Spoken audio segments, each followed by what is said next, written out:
streetnews.it. Siamo qui al Teatro Nadur di Cicciano per la seconda edizione L'amore conta in memoria di Vincenzo Napoletano.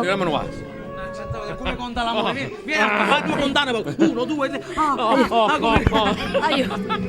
Dunque, dicevamo, siamo qui una serata che unisce lo spettacolo alla solidarietà, perché parte degli introiti andranno a Carlo, ragazzi. Per le spese, no signore, per le spese,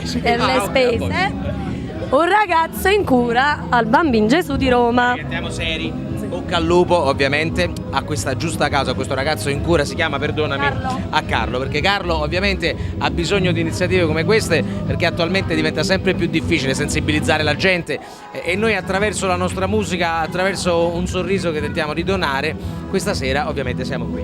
E con noi Antonio Manganiello, Luca Sepe, eccolo qua, oh, e Pistillo, il grande Pistillo sempre presente. Sì, eccomi qua, anche io l'amore conta, tutto presente.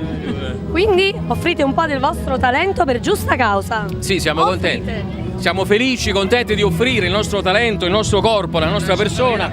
O no? Voglio offrire quale parte vuoi? Quale parte vuoi? Ma non lo posso dire adesso che parte voglio. Comunque, siamo qui al Teatro Nadur, ormai abbiamo l'abbonamento al Teatro Nadur, ci vedrete 3-4 volte a settimana più o meno con L'amore conta. Fate beneficenza, conviene farlo a voi e al vostro spirito e alla vostra mente e alla vostra anima. Soprattutto mi raccomando, street news, le news della strada, street news, a noi la strada piace, soprattutto via Marina, soprattutto di notte, soprattutto con i trans. Ciao. A posto. Grazie, ciao. Ciao.